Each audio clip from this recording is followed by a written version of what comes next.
before getting into the video, I just wanted to say thank you all. This past week we hit 27,000 subscribers. As a celebration and a way of showing thanks, I've decided to get you all a little something. At the end of this video, stick around, because I'm baking you all a cake. Just a little gift from me to you to say, oh wait, no, this video is about Portal. Oh crap, you're all gonna think I'm lying. Look, I swear to God, at the end of this video, there is a cake. You have my word, but you're just gonna think this is a setup for some cheap 17-year-old cake is a lie joke. Oh, you're gonna think I'm just doing dead memes. Oh God, crap, no. By the way, this is the science of Portal. Richard, proceed with that intro.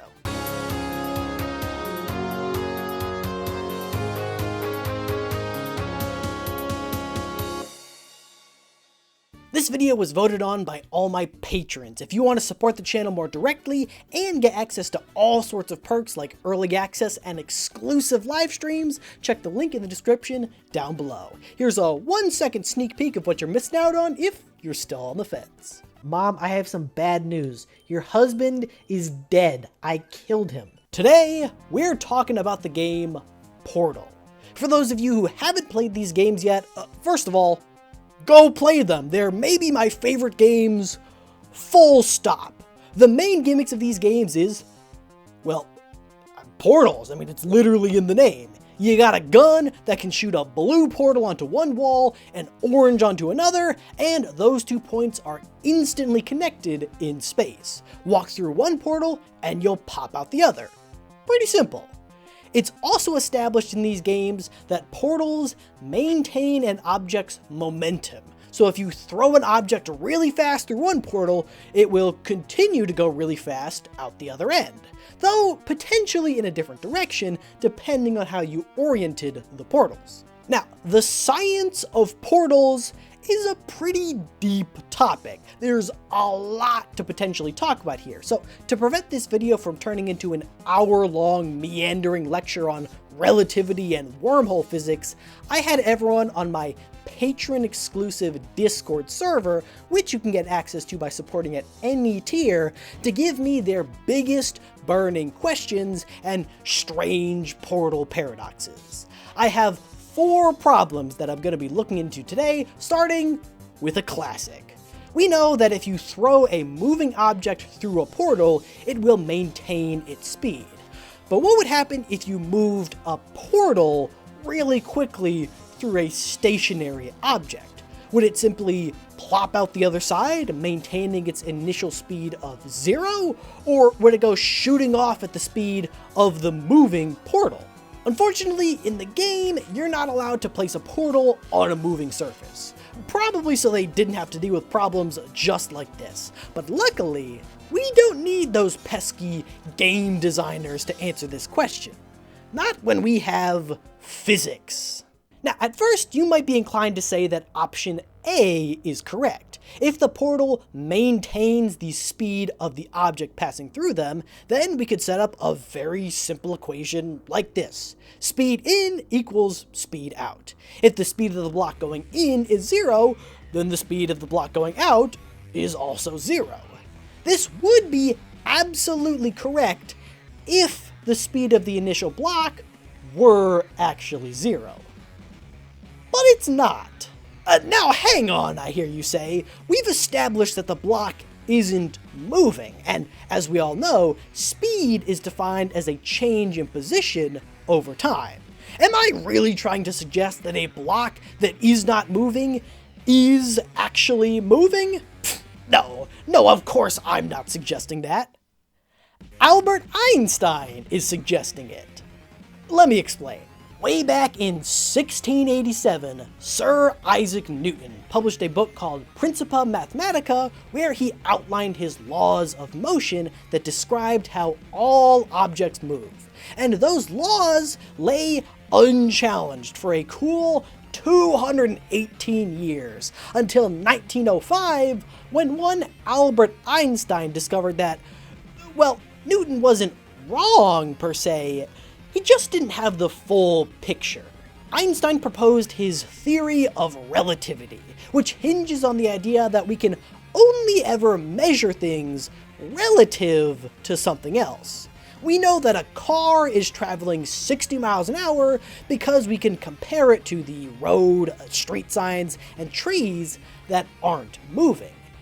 Except all of those things are moving. They're located on a planet that's rotating around an axis, and that planet is moving around the sun, which is itself moving around the Milky Way galaxy, which is also, well, you get the idea. What I'm trying to say is, we live in a relativistic world. That car could be traveling at any number of speeds, really, depending on what you use as your reference point. Going back to the portal example, we can think of this as a moving portal going through a stationary object, or a moving object going through a stationary portal. Mathematically, the distinction is meaningless. So our simple equation of speed in equals speed out really should look something more like this, taking the speed of both the block and the portal into account. The speed of the block itself isn't what remains constant, it's the speed of the block relative to the portal.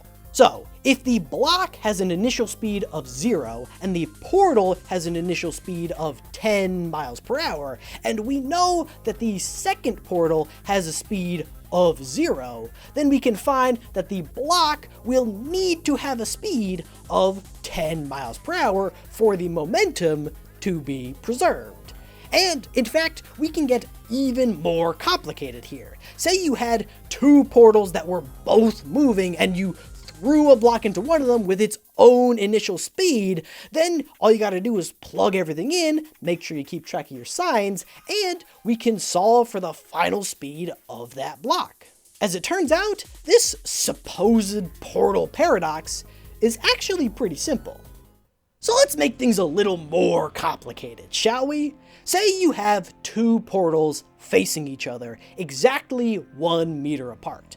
Now let's say you take a pole that's exactly 1 meter long, place it between those portals, and weld the ends together. Effectively, you have now created a loop of metal that is a straight line. Pretty mind-bending stuff already. Now what would happen if you took one of those portals and started to move it away? Would you create an infinitely long pole? Would the pole break? Would you tear the fabric of reality in twine? Let's break it down. If you looked down the line of portals while doing this experiment, it would appear that the pipe is infinitely long, just extending forever. So it would seem like you should be able to move the second portal away as much as you want, and more pipe would just spit out. Effectively, you're printing more pipe. But, as I'm sure you figured out by the flow of these reveals so far, that's not actually the case. Because while this may appear to be an infinitely long pole, it isn't really. It's the same 1 meter of pole that you're just seeing from an infinite number of angles, making it appear to be infinitely long. To make things easier to keep track of and visualize, let's break this pipe up into segments. As the orange portal begins to move to the left, the red segment of the pipe emerges. However, in order for the red segment of the pipe to emerge from the orange portal, it must first enter the blue portal. In order for it to enter the blue portal, though, it has to pull all the previous segments with it. But since we welded the pipe to itself in a loop, then the red segment is itself a previous segment. So effectively, this segment of pipe is being pulled in two different directions.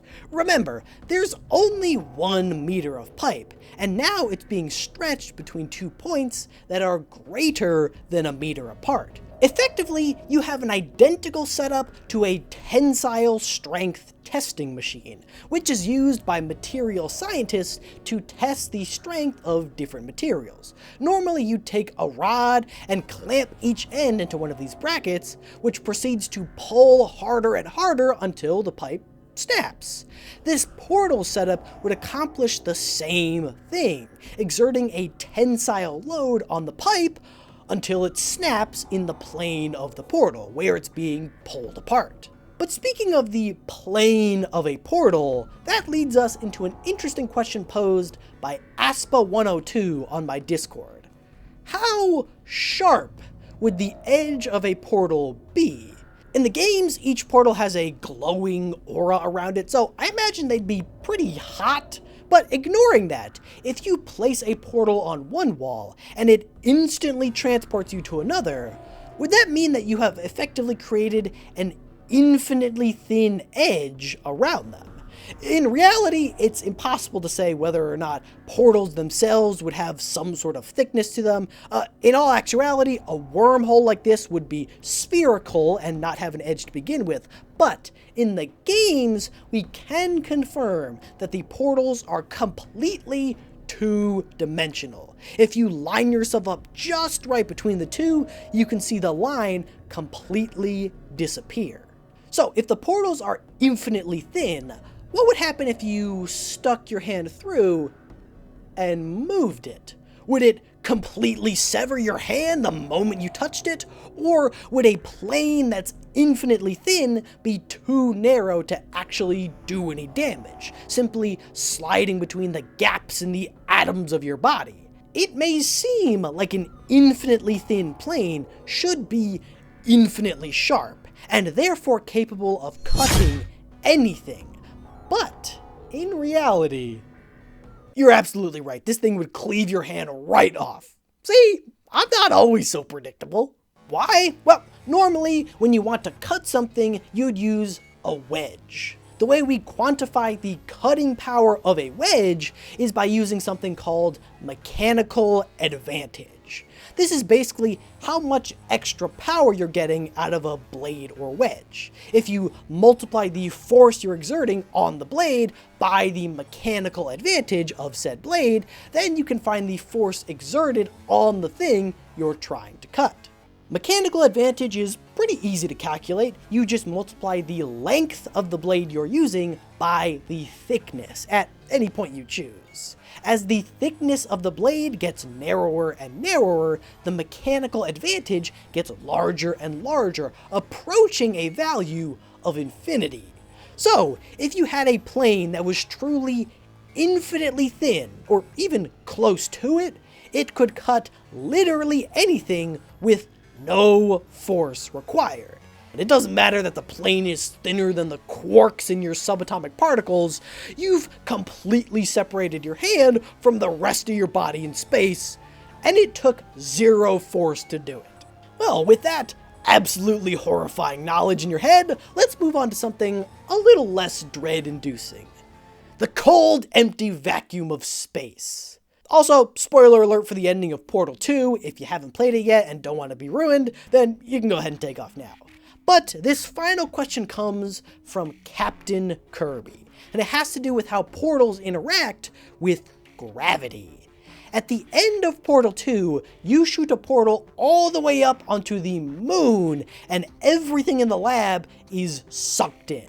Now, normally, when you have two portals that are on different orientations, gravity will simply readjust when you enter the portal. So if you walked through a portal on the wall and popped out on the ceiling, it's not like gravity would flip for you, you'd just fall like normal. And probably get super motion sick, to be honest. However, for this final portal, when everything is being pulled in, it seems like everything is falling up, away from the surface of the moon. In this case, it seems like gravity is being maintained through the portal. Everything that fell through continues to fall up. So, what's going on here? Does it have to do with the fact that the gravity on the moon is less powerful than that on Earth? Is the Earth's gravitational field being sucked through the portal itself? Well, looking closer, I actually don't think gravity has anything to do with this. Rather, this all has to do with pressure. See, here on Earth, we have an atmosphere, obviously, and all that air, it turns out, is pretty heavy. So heavy that if you're standing at sea level, there is an average of 14.7 pounds of air pushing down on each square inch of your body. The moon, on the other hand, has no atmosphere. It's exposed to the empty vacuum of space, where the pressure is, effectively, zero. And one thing you should know about pressure is that it likes to equalize itself. If you have a balloon with very high pressure, that pressure is going to try to escape out into the less pressured atmosphere. Or if you had a container with low pressure, then the atmosphere is going to try to push in on it. So when you open a portal that connects an area of high pressure, Earth, to an area of low pressure, the moon, all that air is going to be sucked through to try to equalize the pressure on both sides. So it's not gravity that's hurling Wheatley and the remains of the Aperture facility into space, but the violent current of air as our atmosphere is being sucked into space. Guess it's a good thing GLaDOS closed it, right? And there you have it. All your burning portal questions answered. If you got any more, drop them in the comments below, and who knows, maybe I'll come back for a part 2. This was a lot of fun. Oh, and before you go, you didn't think I'd forget, did you? Folks, when I promise something, I always follow through. Though, I must admit, I wasn't entirely honest with you at the beginning of this video. The cake is not a lie. But we're absolutely doing dead memes. Thank you all so much for 27,000 subscribers. May your luck be better than Brian's. May you always excuse your princesses. And may your cakes be forever true.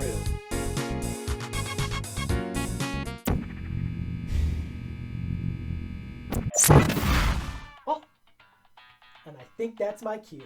Until next time, folks. This month marks the 18th anniversary of the game Portal. Aw, shoot, did I just create a time loop? It feels like Portal and its sequel are some of those games that literally every single gamer has played at some point in their lives. They're incredibly simple in concept, neither one is all that long, and yet I think you can make the argument for them being some of the absolute best and certainly most impactful games of all time. They've led to countless memes, endless debates, a myriad of fan games, and nearly a groundbreaking contribution to the world of theoretical physics.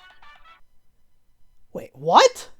Today, I want to tell you all the story of how 8 of humanity's greatest minds, spread over 4 centuries, nearly unraveled the fabric of time itself as they sought to solve one of the greatest mysteries at the core of our universe. And how a simple Portal fan game almost put it all back together. Richard, hit that intro.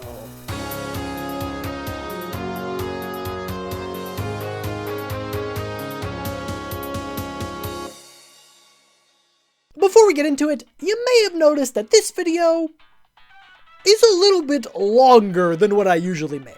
I put a whole lot of work into researching and editing this one, and I'd love for it to reach as many people as possible. So do me a solid and leave a comment of your favorite time travel paradox. Or, argue with someone else about theirs. It all helps in the algorithm.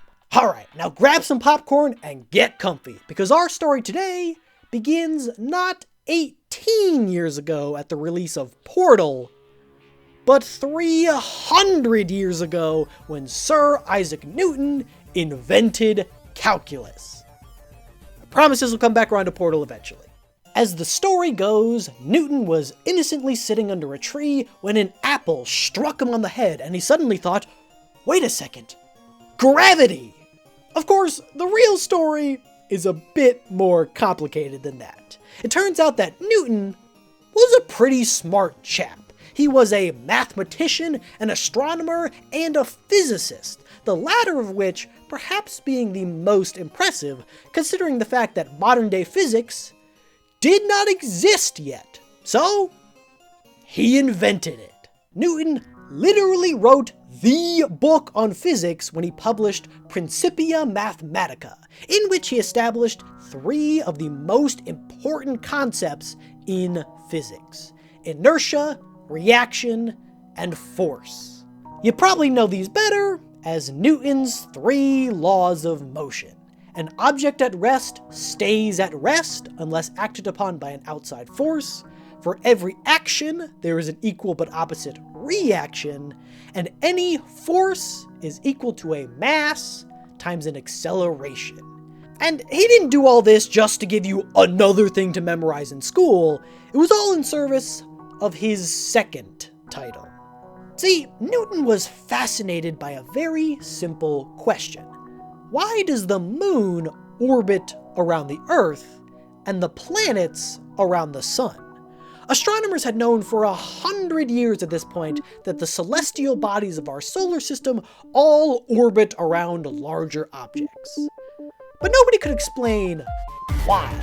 Newton wanted to be the first to answer that question, but doing so required a lot of very complicated math. So, he also invented calculus. So yeah, Newton's revelations about gravity didn't come in a flash of falling fruit. It required years of hard work and the creation of several high school subjects, but he eventually discovered that any object with mass is able to exert a force of attraction on other objects with mass. He named this phenomenon gravity, a force that could keep the moon in orbit around the Earth and cause apples to fall from trees. Oh! However, while Newton was the first to understand how gravity worked, the one thing he could never figure out was how it worked. He knew that masses exerted a force of attraction on one another, but he didn't know how that force was transmitted. After all, space is a vacuum. There is no medium to convey this force. He called it the mystery of action at a distance, and it would go unsolved for his entire lifetime. And though Newton didn't know it at the time, the eventual answer would one day threaten our understanding of time and reality itself. But I'm getting ahead of myself. The question of action at a distance wouldn't be picked up for another 160 years, when another pretty smart chap that you may have heard of decided to take a little crack at it. Albert Einstein. Born in pre-war Germany, Einstein was a brilliant physicist who took an interest in the invisible forces driving our universe from a very early age, when his father bought him a compass that somehow always knew to point north. This fascination would put him on a collision course with Newton's unsolved mystery. And one day, while working as a simple patent officer, he had a thought that would change his life and the world of physics forever.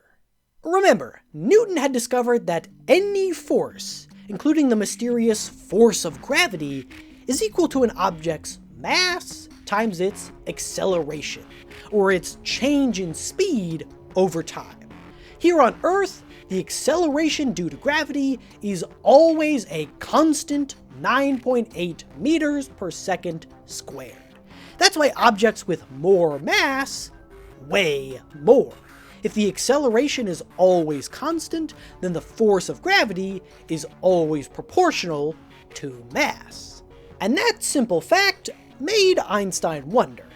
If you were in a completely sealed and stationary room here on Earth, or a completely sealed room on a spaceship accelerating at exactly 9.8 meters per second squared, is there anything you could do to tell the difference? And he ultimately concluded that no! In both situations, every object in the room is experiencing the exact same acceleration, and therefore the exact same forces. every object would weigh the same. If you threw a ball, it would follow the same trajectory. The two situations would appear to be identical. Perhaps because they are. Einstein realized that gravity was not a mysterious force reaching through the vacuum of space. Instead, like our theoretical rocket, it was simply the result of how objects move through four-dimensional space-time. This realization would eventually evolve into his landmark theory of general relativity. And I promise this will get back to Portal eventually. I feel like relativity is one of those things that most people have probably heard about, but don't really understand. Heck, before making this video, I was one of them. Put simply, it all has to do with the curvature of four-dimensional space-time, which sounds absolutely insane. I mean, we usually think of our world as having just 3 dimensions, but it's actually more intuitive than you think. See, a dimension is just something that you use to locate an object. So if you were trying to meet your friend, you would obviously need to tell them where you want to meet, but also when, right? You might say, meet me on the corner of 4th and 35th on the 3rd floor at 3 o'clock in the afternoon. So our universe has 3 dimensions of space plus 1 of time. Now, you might assume that space-time is the same everywhere, or more likely, never even think to question otherwise.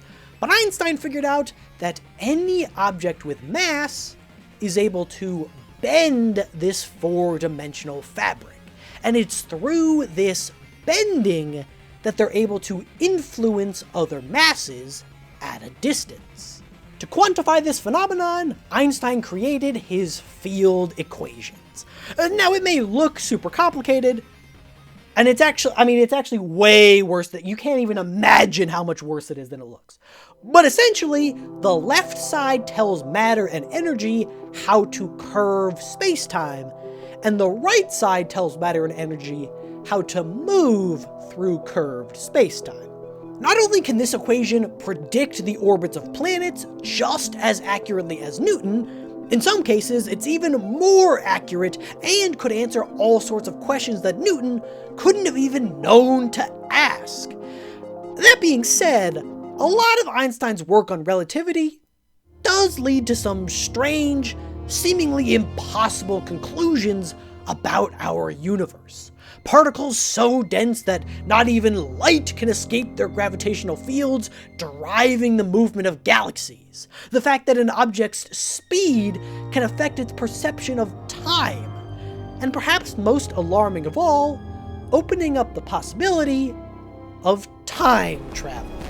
About 20 years after Einstein published his field equations, a Dutch mathematician named Willem Jacob van Stockham noticed a strange side effect. Under very specific conditions, it was theoretically possible to create a curvature in space-time so extreme that one could return to a point in their own past. He called these closed time-like curves, and he wasn't the only one to discover them. A few years later, another mathematician named Kurt Gödel was able to create a model of the universe in which closed time-like curves were not only possible, but common. Right, so obviously 4-dimensional space-time isn't the easiest thing to wrap your head around, so let's look at a simplified 2-dimensional example with just 1 dimension of space and 1 dimension of time to kind of see what we're talking about here. As I'm sure you've noticed, we're free to move in any direction we want in space. Up, down, left, right, side to side, doesn't matter. Whatever we want, we can do it. But we can only move in one direction in time. You're always going forward, you can never go back the other way.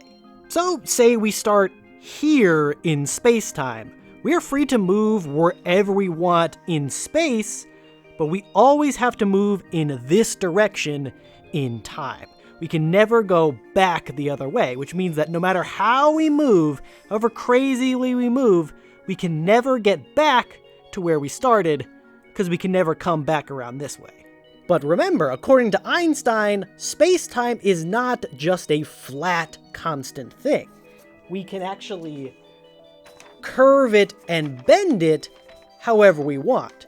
So, it is theoretically possible, if we start here, and we create a curvature of space-time extreme enough. Let me see if I can do this in the first try. I haven't tried this yet. If we create a curvature so very extreme, we can draw a line through space-time starting here, and we can follow this. We can follow this straight line here that I messed up once, always going forward, never turning backwards in time, and yet, if we do it right, we can find that we still return to the same point that we started at. And this path right here that we just drew, this straight line that loops back to where it started, is called a closed time-like curve, or CTC, and it causes some big problems. Now, Stockham and Gödel weren't trying to suggest that these time travel loops were actually possible. On the contrary, they thought these models were signs of a flaw in Einstein's equation. Because of course, time travel cannot really exist. If it did, it would lead to all sorts of paradoxes. If you've watched, literally any time travel movie, you're probably familiar with this concept, but a paradox is an event that violates the laws of causality, a fundamental law of the universe that suggests that everything must have a cause, a reason for happening. Like Newton said, an object at rest cannot spontaneously start moving, something has to act upon it. The most famous is, perhaps, the grandfather paradox, which states that if you traveled back in time and killed your own grandfather when he was a child, then you could have never been born, and therefore would be incapable of traveling back in time to kill your grandfather in the first place. His death would have no cause. It's Marty McFly stopping his parents from going to the Enchantment Under the Sea dance together, basically. I don't know what these physicists have against grandpas.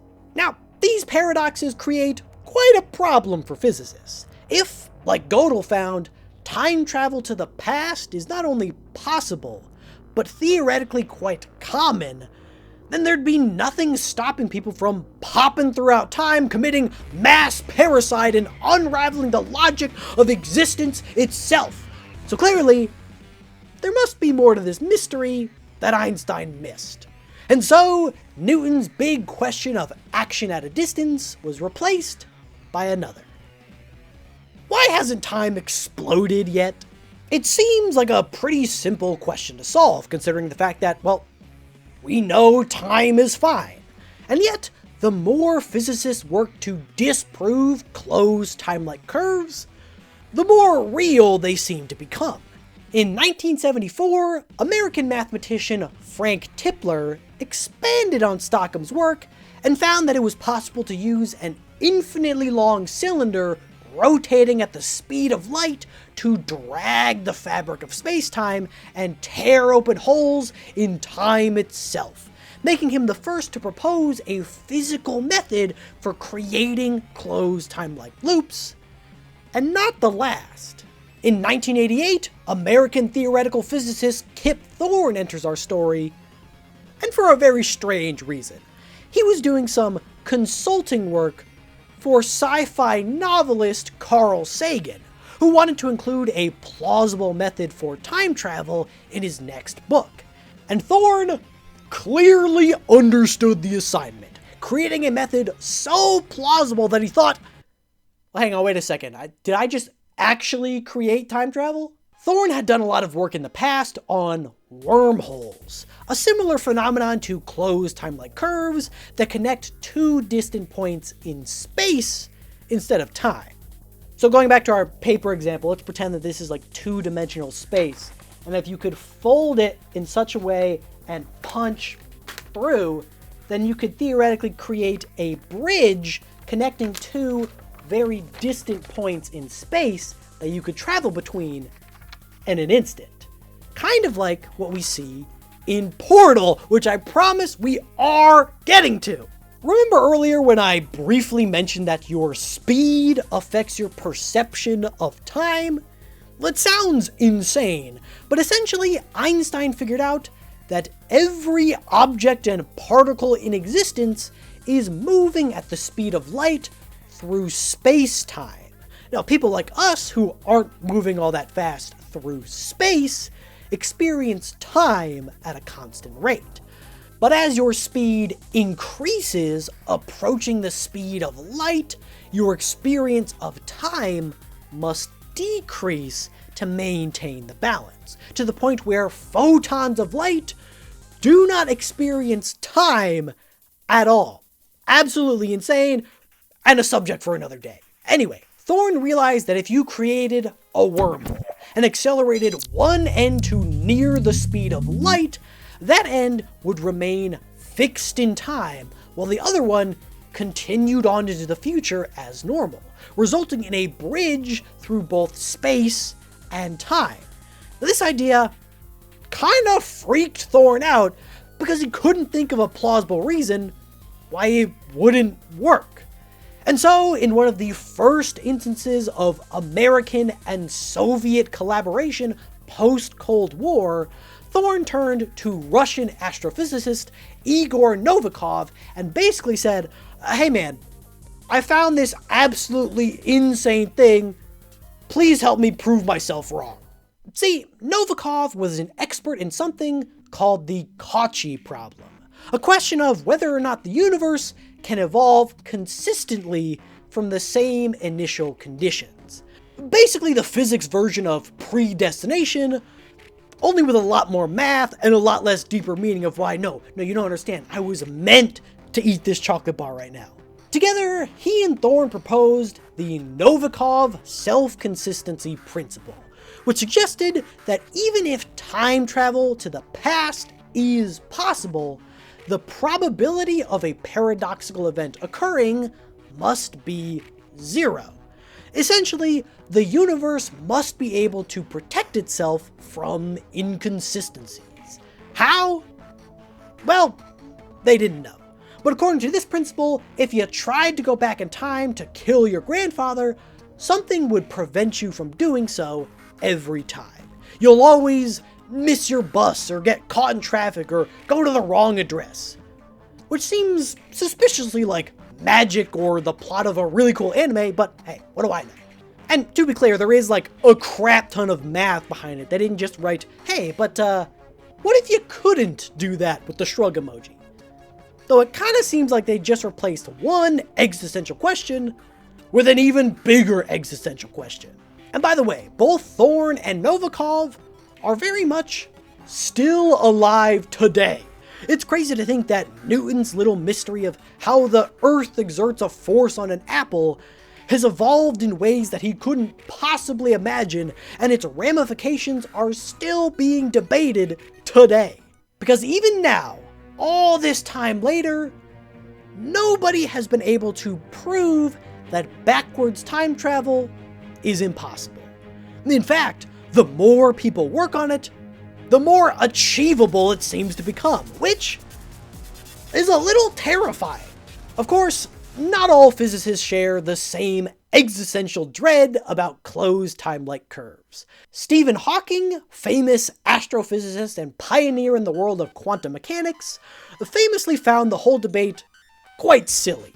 In 1992, he published his own paper called the Chronology Protection Conjecture, where he essentially poked fun at all the physicists like Thorne and Novikov for taking the idea of time travel too seriously, sarcastically saying, "It seems there is a chronology protection agency, which prevents the appearance of closed time-like curves, and so makes the universe safe for historians."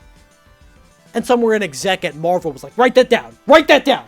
Compared to all those who came before him, Hawking's conjecture on closed time-like curves was quite simple. There is some undiscovered law of physics that explicitly prevents time travel. We just haven't figured it out yet. After all, Hawking rightly realized that all of these theories are based on one pretty big assumption: that Einstein's theory of relativity was complete. But even Einstein himself would tell you that's not true. After all, just like Newton, who knew that gravity existed, but not how it was enacted, Einstein could calculate how space-time curved in response to matter, but had no idea why. Not to say that the theory of relativity is wrong, of course, just that it doesn't paint the full picture. Hawking even ran his own little experiment to prove this conjecture. On June 28th, 2009, he threw a party for all future time travelers at the University of Cambridge, but didn't tell anyone about it until the following day. Unsurprisingly, nobody showed up. And I'm inclined to think that Hawking was probably correct. After all, while physicists like Gödel, Tipler, and Thorne were all able to prove the theoretical existence of time travel, all of the methods they suggested to achieve it are physically impossible in practice. You cannot have an infinitely long cylinder rotating at the speed of light, and keeping a wormhole open for more than an instant would require an object with negative energy, which as far as we know, doesn't exist. Maybe creating a closed time-like curve is like moving a big couch into a small apartment building. Sure, there's theoretically enough room for it inside, you just can't get it through the door. Then again, maybe isn't a very convincing argument in the world of physics. Maybe creating real CTCs is impossible, or maybe we just don't know how to do it yet. If it is possible in theory, there's always a chance that it's possible in practice too. And so, this mystery that began at the dawn of modern physics 360 years ago, that has stumped the minds of countless brilliant physicists across history, remains unsolved. That is, until 2021. That's right, it's time to justify making a whole video about the history of physics by talking about Portal. I promise this is still in my niche, YouTube, okay? Please don't bury me here. For those who have never played it, Portal is a mind-bending puzzle game where you can use a portal gun to create doorways through space, kind of like Thorne's wormholes. In 2021, developer Janice Brinkman thought, hey, you know what would make this game a lot simpler? If we added time travel to it. Portal Reloaded is an excellent mod of Portal 2. Here, you can still create your usual blue and orange portals to move through space, but you also have a third green portal that instantly connects you to a point 20 years in the future, allowing you to travel back and forth through time. Or I guess forth and back? I don't know. And somehow, this lone game developer has managed to do what every physicist we talked about before failed to accomplish: bring the world of time travel and causality together. In fact, not only does this game include causality in its time travel logic, it makes it a central gameplay mechanic. And it works like this: anything that you do in the past will affect the future, but actions in the future don't affect the past. So, if you picked up a cube and moved it in the past, the future version of that cube would also move to where you left it.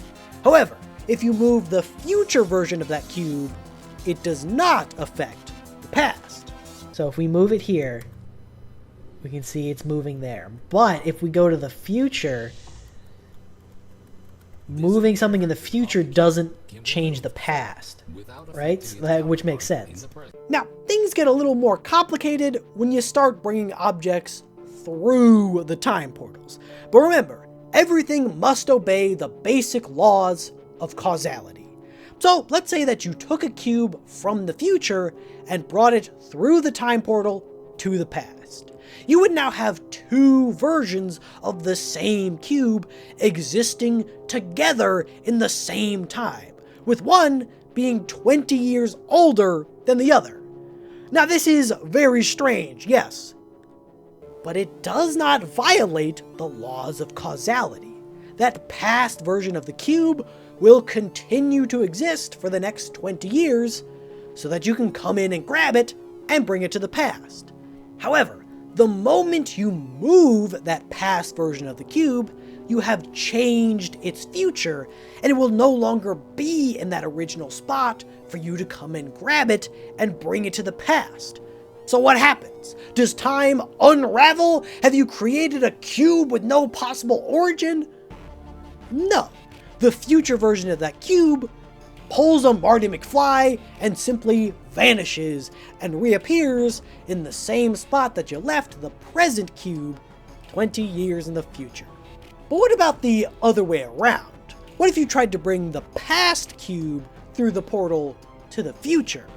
Following the same logic, you should create another copy of the cube, but this time in the future, right? So you pick up the past cube, run through, and it's destroyed. Why?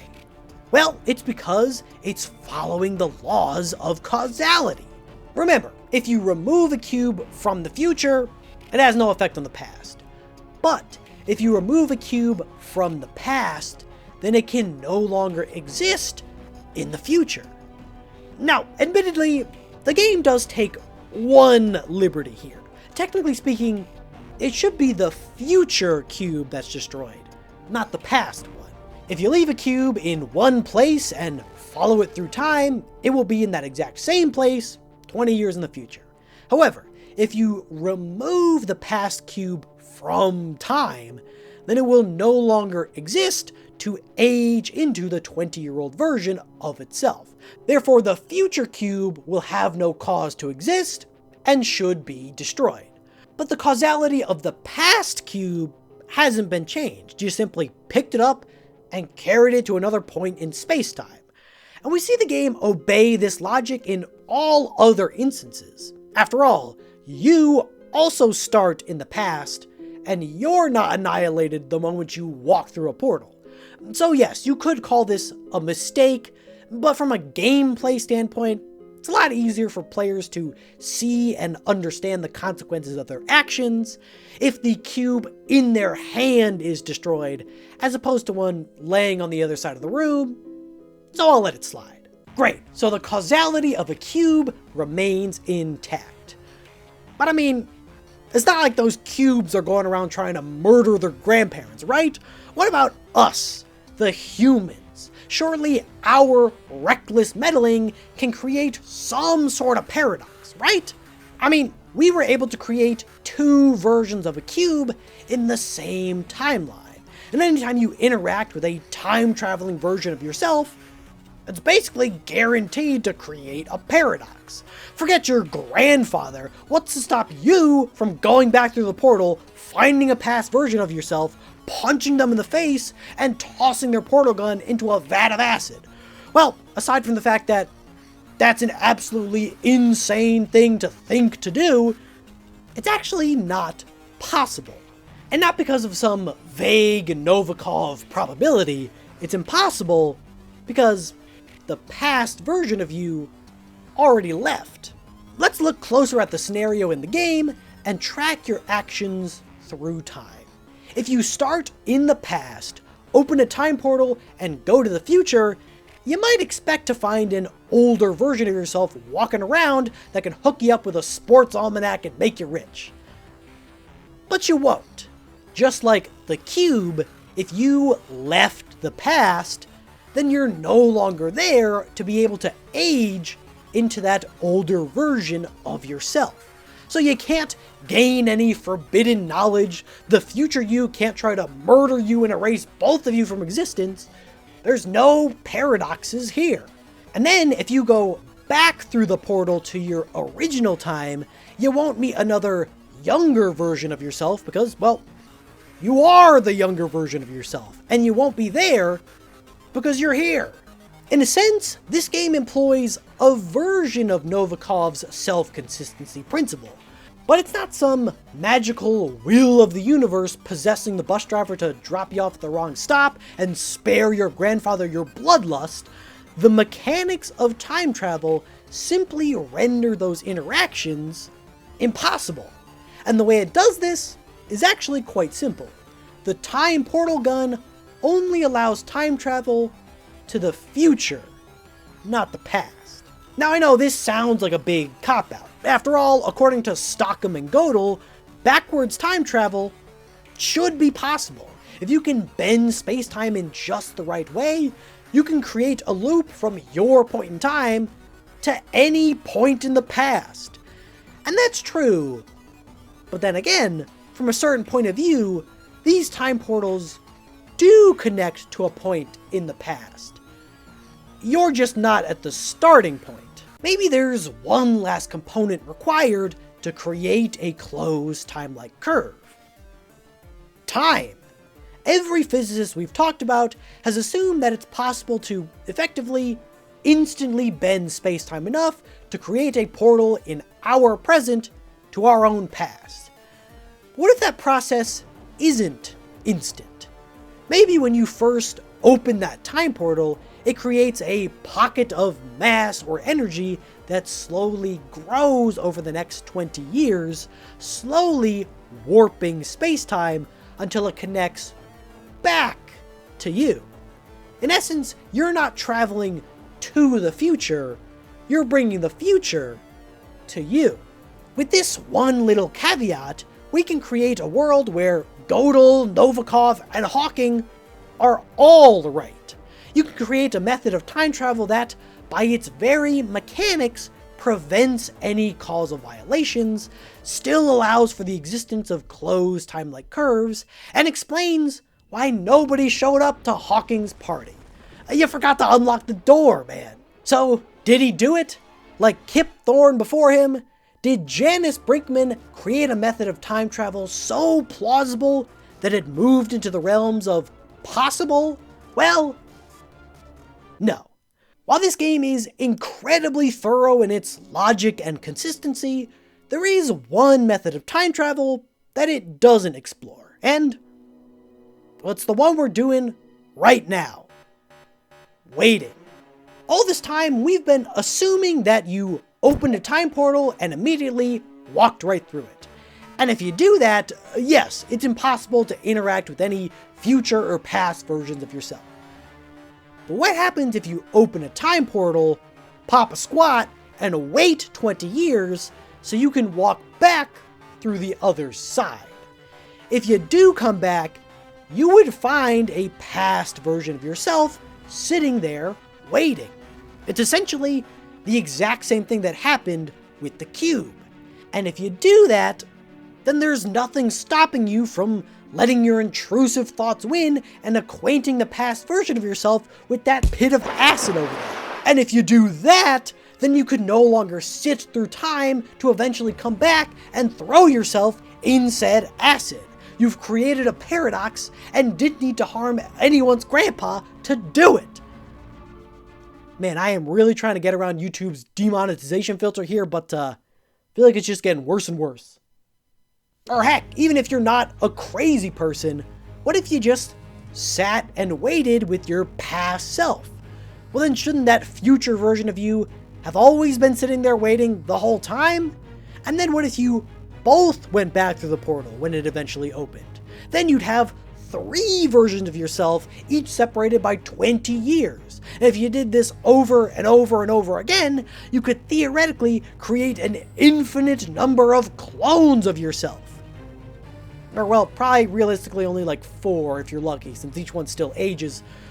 But I mean, that still can't be good. Now, I wish I could sit here and reveal the super clever physics trick that fixes this whole thing. But again, if I did, well then I would have just actually invented time travel and probably wouldn't be making this video. I'd probably be binging every Star Wars movie that's ever come out. Or, you know, something actually important, I don't know. And that is the full story of how a Portal fan game almost solved a problem that has stumped physicists for over 300 years. But unfortunately, it seems that, unlike these time-like curves, this mystery remains open for now. And speaking of time, if you've made it to this point in the video, then I'm sure you've noticed that this one is a little bit longer than what I usually make. I had a lot of fun making it, but it did take up a lot of work and time that I can't yet get back. Thanks for nothing, Kip! Except, all those, contributions to the world of physics. I guess that's fine. Anyway, if you want to see more videos bringing the worlds of science and video games together, then hit that subscribe button. I upload new videos every single Friday, and I'm getting super close to 50,000 subscribers, so it'd be really cool to get over the top by the end of the month. Also, you may have noticed that all the gameplay in this video was taken from a live stream that I did for my supporters on Patreon. Making videos like this is always a risk because you never know if the algorithm will bless you with a return on your investment. But if you're able, any direct support from Patreon can allow me to take cooler risks like this more often. And you could also watch me stomp the rest of this game now that I'm possessed with the knowledge of time itself. So that should be fun. Anyway, I hope you all liked the video, and tune in next week. I don't know what the topic will be yet, but I do know that it's going to be a whole lot shorter. Oh, and I think that's my cue. Until next time. This month marks the 18th anniversary of the game Portal. Oh shoot, did I just create a time loop? And cause apples to fall from trees. Oh! It didn't go exactly as planned. I'm running out of room on this apple. What? Nope. Got it. What? Oh. What? Oh! I gotta say the line though, and then do that. Hello, and welcome to the Aperture Science Enrichment Center. Thank you for volunteering to partake in our test today, and/or not resisting our test subject acquisition android. Today, we will be performing a series of tests to see how the human psyche reacts to an array of mildly stressful stimuli, including high-energy lasers, military-grade androids, and vats of acid. Upon your completion of the test, you will receive a complimentary cake. So please, proceed to the... Pause whatever testing you are doing immediately. I don't want to see another cube or button interact with. Okay, yep, I'm here with the ICH. I hear you're conducting some tests with some live human subjects. Is that correct? Yes. That's all I need. And tell me, you don't happen to be forcing these test subjects to navigate deadly puzzle chambers filled with high-energy lasers, military-grade androids, and vats of acid, are you? We got him. All right, everybody, move in. We're shutting this place down. Go, go, go. Richard, hit that intro. We're shutting it down.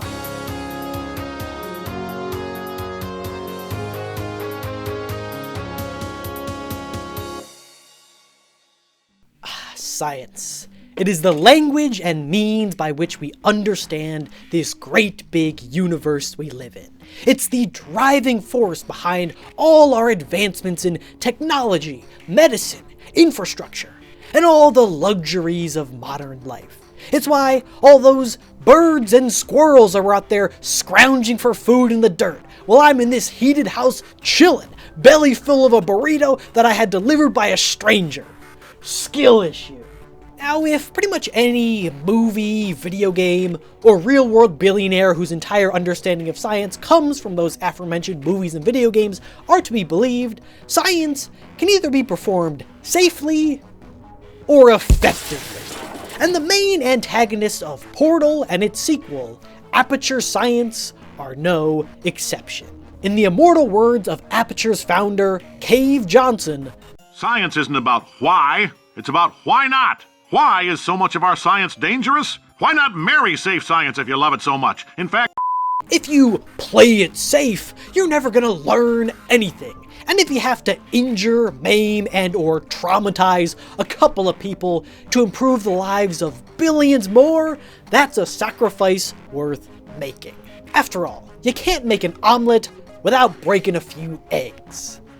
And by omelet, of course, I mean a device to make people really mad on Twitter, and by eggs, I mean all the bones in some poor test subject's body after they fell 20 feet onto some blue paint that you told them was repulsion gel. For science! Except it turns out all those books, video games, and billionaires that don't actually know much about real science may have been wrong. And this isn't the either-or scenario they present it as. Who knew? Real science can, in fact, be performed effectively, efficiently, and safely. In this case, you can have your cake and eat it too. There is a cake, right? That's where the ICH comes in, or the International Council for the Harmonization of Technical Requirements for Pharmaceuticals for Human Use. You can see why they shortened it. They're a conglomerate of regulatory bodies from around the world that oversees any scientific experiment or trials that involve human subjects. In the real world, it's mainly pharmaceuticals, but I guess if you ever wanted to get a real-world human to help you violate the laws of space and time, these are the people you'd answer to. And for legal reasons, I would like to disclose that I am in no way affiliated with the ICH. I'm just a guy who looked up a document and put on a lab coat so he could write it off as a work expense on his taxes. The aforementioned document in question is ICH's Guidelines for Good Clinical Practice, or the GCP E6R3. The flagship document to help scientists perform science safely and effectively. These 86 pages are filled with rules and regulations to ensure that your experiments produce reliable, valuable, and verifiable results without committing any human atrocities in the process. And as you could probably guess by these incredible names, it was an absolutely riveting read. So today, I'm going to apply these rules and regulations to Portal and its sequel, Portal 2, to see how much good science is really getting done at Aperture. So leave your guesses in the comments down below on the total number of confirmed violations by Aperture.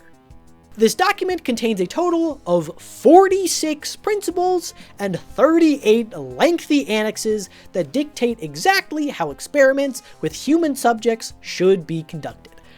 Don't worry, I won't read them all out to you, but I do want to highlight Principle 1.1, the very first rule described in this document. The rights, safety, and well-being of the participants are the most important considerations and should prevail over the interests of science and society. There's a chance you may already recognize this line. Pretty sure it was taken directly from the Portal plot synopsis. However, many of these rules either don't apply to Portal and Aperture specifically, or we have no way of validating them based on the information we see in the games.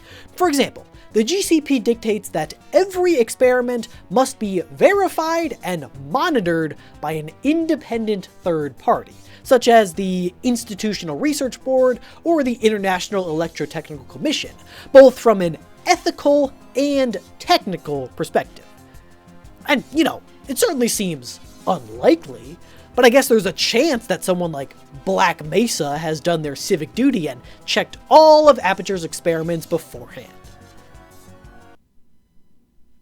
Haha, that was a very funny joke. I couldn't, thanks man. So, after weeding out all the irrelevant or unverifiable regulations and grouping a few similar ones together, I was left with 10 clear rules that Aperture's experiments must comply with. It is important to note, however, that these rules only apply to experiments and tests, not the day-to-day operations of the Aperture Science facility. Sure, the ICH would prefer if you didn't construct your research spheres out of asbestos, knowing full well the dangers of it, but that ain't my department. For that reason, I'm only going to be looking at the sections of these games that involve active testing, like the first half of Portal 1, Old Aperture, and a smattering of other sections from Portal 2, but not the part where you try to escape after GLaDOS tries to kill you, the part where you try to escape with Wheatley after resurrecting GLaDOS whom you previously killed, or the part where you try to escape after Wheatley tries to kill you. Doesn't exactly bode well for the stuff that came before that, but, So, with all the ground rules established, let's go through each of these 10 regulations and see how many times the good folks at Aperture performed some not-so-good science. For the sake of time, I'll explain a few key violations for each one, and list all the other levels that violate each rule at the bottom of the screen. Which again, doesn't really bode well for them. Rule number 1 I already talked about. The safety of the participant comes before science or society. It's a big one. Fiction is filled with mad scientists who try to justify their acts of cruelty with some grand speech about the necessity of sacrifice to create a better world for all. But turns out it's really not that serious. You could just make cool stuff and test it in reasonable ways. I mean, like, what do I know? But it seems like you maybe didn't need to drown all those people in that acid to make sure that your portal gun worked. You could have just, like, shot it at the wall, threw something through it. Oh, it works! Again, what do I know? Of the 63 chambers and levels across both games that qualify as an active testing environment, a total of 62 violate this rule. The opening wellness check from Portal 2 seems fine. Still, not a great start.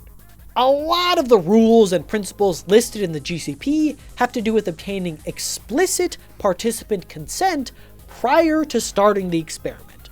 Sure, tricking someone into signing a, quote, phone book of a contract that you know full well they didn't actually read might be enough for the suits and legal, but not the ICH.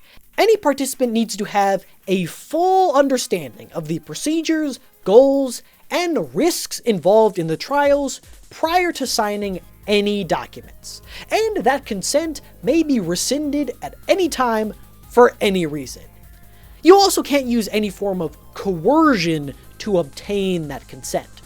Sure, in some cases, you can compensate your participants, but any planned compensation must be explicitly approved by the ICH or a similar regulatory body. I'll be honest, I couldn't care less if the cake is real or not. You shouldn't have offered it in the first place. This process must be done prior to a participant engaging in an activity with any degree of risk, including, but not limited to, operating experimental space-time manipulating firearms, battling mutated mantis men, having their blood turned into gasoline with invisible lasers, standing in front of a superconductor set to full blast to, quote, see what happens, using nanobots to inject experimental genes into their tumors that you tricked them into getting, drinking coffee spiked with fluorescent calcium, having a microchip inserted into their brain that can reach temperatures of up to 500 degrees, or traveling back in time and meeting a past version of themselves that could potentially unravel all of existence. Seems like kind of a weirdly specific list of hypotheticals, but I guess props for being thorough there, Richard? What do you mean these aren't hypotheticals? Rule 3 is kind of a broad one. The potential benefits of a trial should outweigh any potential risks. Now, I'll be honest, I'm not really sure what the potential benefits are of making a person navigate a course designed for military-grade androids, but I can certainly see the risks. For this one, I decided to add a violation for every test chamber that includes something that can kill you. Seems like a pretty big risk for, again, no real feasible benefit that I can see. We know the portal gun works. I see no reason to psychologically torment someone by forcing them to incinerate the companion cube that I spent the whole chamber bonding with. I won't let you take. Now, obviously, while Rule 3 is meant to mitigate any excessive danger as much as possible, sometimes accidents happen and people get hurt. In that case, you must always have a qualified doctor and, when relevant, dentist on hand. And you know what? In Aperture's defense, they do make several references to doctors and medical staff that will come and help you if you get dehydrated or the microchip in your brain starts melting down. I've never seen them myself, but I'd be inclined to let this one slide. Except I've never seen nor heard of any dentist on call, even though you told me the emancipation grid might emancipate my teeth.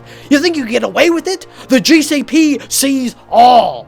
Rule 5 states that all tests and experiments should be well monitored and documented.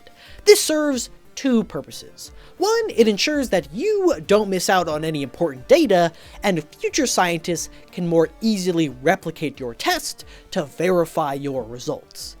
That's kind of the whole point of the scientific method, right? If you do something and 3 more scientists do that same thing and get the same results, then it's probably correct.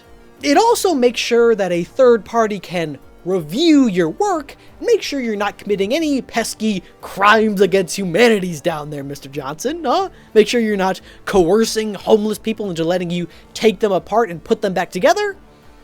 I know you're doing it. I heard you say you're doing it. You offer them like $50 or something. I know you're doing it. We're not banging rocks together here. We know how to put a man back together. In Chamber 1.5, Gladys explicitly tells you that this test will not be monitored or recorded in any way, which is a clear I'm just being told that was actually a lie, and they were secretly monitoring you the whole time in compliance with this rule. All right, Aperture, all right. Moving on to rule number 6, you cannot lie. All participants must be kept well informed of the nature, procedures, and most importantly, any associated risks involved in the test, both prior to and regularly throughout the experiment. Now, in his defense, Cave Johnson does occasionally let you know some of the potential safety risks of the tests. Well, after it's too late to do anything about it. It would have been really helpful to know that the fluorescent calcium in the coffee you gave me had a chance to calcify my frontal lobe before I drank it. Also would have been nice to know that the coffee you gave me had fluorescent calcium in it. However, I do want to give special props to the general announcer from Portal 2, who constantly gives you helpful, relevant information and procedures at every step of the test. Thank you for letting me know how to safely evacuate the building in case of emergency, how to receive instructions in other languages, or how to continue testing in the event of total environmental, social, economic, or structural collapse. A+ for being thorough. If the laws of physics no longer apply in the future, God help you. Rule 7 has less to do with ethics and more about ensuring the quality of your results. It states that your participants must be a representative sample of the target population. If you're developing a medicine, you should probably see how it affects people of different genders, ages, and genetic backgrounds. In Portal 2, Cave Johnson says he only wants to run tests on astronauts, war heroes, Olympians, or as he calls them, the best of the best. And that is not a representative sample of the population. A lot of people kind of suck. Rule 8 states that you must control for any potential sources of bias and identify and mitigate any failure points prior to starting your experiment. Bias in the world of science is anything that could skew your data in one particular direction, intentionally or not, and lead you to make false connections and conclusions. And failure points are, obviously, points where things can fail. Stuff goes wrong, and you have to scrap the whole experiment and start over. If you do your homework and control for both of these things ahead of time, then you can be sure that your experiment is actually going to help forward the cause of science. Perhaps if GLaDOS had been just a little more prepared before starting her tests, she would have realized that there was a very simple way for her subjects to avoid her death trap. I also just want to reiterate rule number 3, you cannot have death traps. Rule 9 states that you need to maintain patient confidentiality. You shouldn't publicly disclose or discuss any personal or medical information about the people in your study. In level 2.18, GLaDOS reveals that your parents were former test subjects and that they did not love you. And that is private information that should not be disclosed. And finally, you need to clearly describe all of the goals, procedures, and protocols of an experiment prior to starting, and have these reviewed by an external third party. Basically, you gotta follow the scientific method and not just make things up as you go. Because first of all, your participants need all of this information in order to give you proper consent to participate. So it's important from an ethical perspective. But also, from a scientific perspective, if you spent all that time controlling for bias and failure points in your specific experiment, only to change a bunch of stuff at the last second, how are you going to know that your results are accurate? So remember, if you tell your volunteers that they're going to be injected with mantis DNA, you can't suddenly change your mind and send them off to fight a completely unrelated army of mantis men. Aperture seems to really struggle with the goals part of this rule specifically. I don't really know the point of any of this, and I don't think they do either. Heck, just listen to this quote from Cave Johnson, the founder of Aperture himself. Just a heads up, we're going to have a superconductor turned up full blast and pointed at you for the duration of this next test. I'll be honest, we're throwing science at the wall here to see what sticks. No idea what it'll do. Probably nothing. Best case scenario, you might get some superpowers. Worst case, some tumors, which we'll cut out. So, I think that's another violation for all of them, right? And those are the 10 rules and regulations from the GCP that specifically apply to Portal and that we could verify. And so, across all 63 of the relevant test chambers from both games, the Aperture Science Enrichment Center has accrued a grand total of 176. We found a couple more while editing that I missed. Also don't know why I built it up to be some big reveal. It's literally in the bottom corner of the screen this whole time. But the question remains, how many violations does it take for the ICH to shut down your experiment? You know, you can get away with a couple parking tickets and stuff before they take away your license, right? And the answer in this case is 1. Any one of these violations was enough to shut Cave Johnson's operations down. I mean, forget about all the death traps and the mantis men. They were toast the moment they even uttered the word cake without our permission. You can't get anything past the ICH, alright, bud? So, there you have it. Hopefully, you've all learned a bit about what it takes to perform science effectively and efficiently. Contrary to what Cave Johnson said, science is indeed about the why. So, just remember, if your experiment ever requires someone to inform you if they have a nut allergy because you plan to turn their blood into peanut water, you're probably not a very good scientist. You're probably just a moron. Don't be a moron. Be safe. Now, if you'll excuse me, I heard that Aperture has developed the ability to time travel, so I'm gonna go literally have my cake and eat it too. Till next time. Oh, hey there, you handsome devil. How's it? Oh! At the time of this recording, federal disclosure policies require us to inform you that this next test is probably lethal and to redirect you to a safer test environment. We will attempt to comply with these now non-existent agencies by playing some more smooth jazz.